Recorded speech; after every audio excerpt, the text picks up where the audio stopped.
Hello everyone, welcome back to my channel. আজকে তোমাদের সাথে শেয়ার করব একটা ডেজার্ট আইটেম।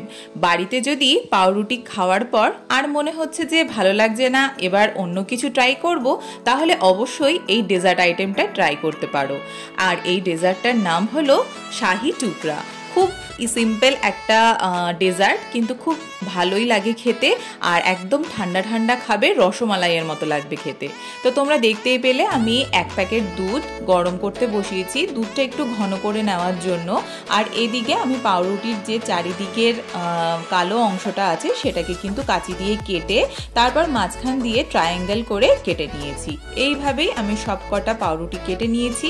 আর এদিকে আমার দুধটাও কিন্তু বেশ খানিকটা ফুটে এসছে, তার ভিতরে অল্প পরিমাণে চিনি দিয়ে নিয়েছি। চিনি দিয়ে অল্প একটুখানি নাড়িয়ে নিতে হবে।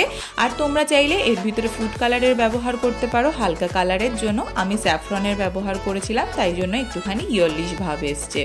আর তারপরে এদিকে দেখে নাও, আমি কিন্তু পাউরুটিগুলো সব এরকম ট্রায়াঙ্গেল করে কেটে নিয়েছি। আর ফ্রাইং প্যানে অল্প একটু ঘি দিয়ে এই যে পাউরুটিগুলো সেগুলো একটু সেঁকে নেওয়ার মতো একটু সেঁকে নিচ্ছি, তাহলে পরে খেতে আরও বেশি ভালো লাগে। আর পাউরুটিগুলোও বেশ সুন্দর একটা ক্রাঞ্চি ভাব চলে আসে। তোমরা চাইলে এরকমটা করতে পারো, আর যারা মনে করছো যে এটা করবে না তারা এটা স্কিপ করতে পারো, কিন্তু আমি বলবো এরকম করলে খেতে কিন্তু আরও বেশি টেস্ট হয়। দেখো, আমি এরপর এই যে পাউরুটিটা দিয়ে আমি এই ডেজার্টটা তৈরি করব, এর ভিতরে আমি একটা পুর হিসাবে একটা দুধের পুর তৈরি করব। তার জন্য বেশ খানিকটা মতন আমি ঘি দিয়ে নিলাম ফ্রাইং প্যানে, তার ভিতরে 1 বাটি মতো লিকুইড দুধ দিয়ে নিয়েছি।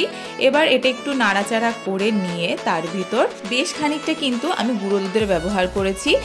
আমরা যেহেতু গুঁড়ো দুধ হিসেবে এভরিডে দুধটাই বেশি প্রেফার করি, তাই জন্য এটা দিয়েই পুরটা তৈরি করলাম। অনেকেই কিন্তু পুর না তৈরি করে পাউরুটিটাকে ঘিয়ে হালকা ভেজে নিয়ে তার উপর দিয়ে ঘন করা দুধটা দিয়েও সার্ভ করে, কিন্তু আমার মনে হলো একটু অন্যরকম কিছু করা যাক, তাই জন্য আমি পুরের ব্যবস্থাটা করেছি। দেখো, বেশ সুন্দর গুঁড়ো দুধ দিয়ে এই পুরটা করাতে, আর এর ভিতরে যখন তুমি দিয়ে নেবে তখন কিন্তু পাউরুটিটা খেতে আরও বেশ ভালো লাগবে।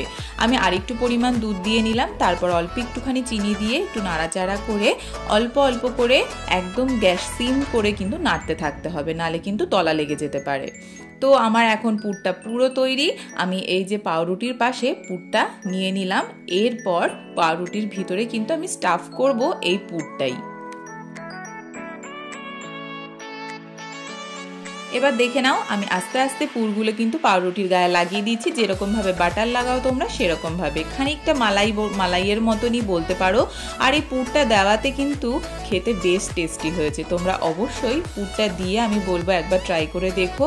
আর এত ইজি প্রসেসে ডেজার্টটা তৈরি হয়ে যায় যে তোমরা যে কোনো গেস্ট যদি আসে এরকম মনে করো, তাদেরকে অবশ্যই এটা করে খাইও। একদম রসমালাইয়ের মতন খেতে লাগবে, আর বেশ টেস্টি হয়েছে। আমি দুটো পাউরুটি তোমাদেরকে করে দেখালাম, আমার মোটামুটি হয়ে গেছে। এইভাবেই আমি সবকটা পাউরুটি কিন্তু তৈরি করে নিয়েছি। এরপর যে ঘন করা দুধটা সেটা কিন্তু আস্তে আস্তে করে এই পাউরুটির উপরে দিয়ে নিতে হবে, সুন্দর করে প্রত্যেকটা পাউরুটির উপরে দিয়ে নেবে। আর যদি তোমাদের এই দুধের পরিমাণটা একটু বেশি থেকে যায়, আমি বলবো একটা ছোট বাটির মধ্যে করে রেখে দিও ফ্রিজে, তাহলে পরে যখন কাউকে সার্ভ করবে, যদি মনে করো যে পুরো দুধটা পাউরুটির মধ্যে টেনে নিয়েছে, তাহলে তার উপর দিয়েও তোমরা কিন্তু এই দুধটা দিয়ে সার্ভ করতে পারবে, তাতে আরও বেশি ভালো লাগে খেতে। আর এই রসমালাইয়ের মতন টেস্টটাও কিন্তু তোমরা পাবে। আর আমি গার্নিশিংয়ের জন্য ব্যবহার করেছিলাম অ্যালমন্ড আর কাজু, বেশ টেস্টি হয়েছিল খেতে। আমি তোমাদেরকে বলবো অবশ্যই অবশ্যই তোমরা এটা ট্রাই করো, আর জানিও কেমন লাগলো। যদি ভিডিওটা ভালো লাগে অবশ্যই কিন্তু লাইক, শেয়ার আর কমেন্ট করবে। আর যারা নতুন আছো তারা অবশ্যই কিন্তু চ্যানেলটিকে সাবস্ক্রাইব করো। আবার একটা নতুন ভিডিওর সাথে দেখা হবে, ততক্ষণ সবাই খুব ভালো থেকো। টাটা।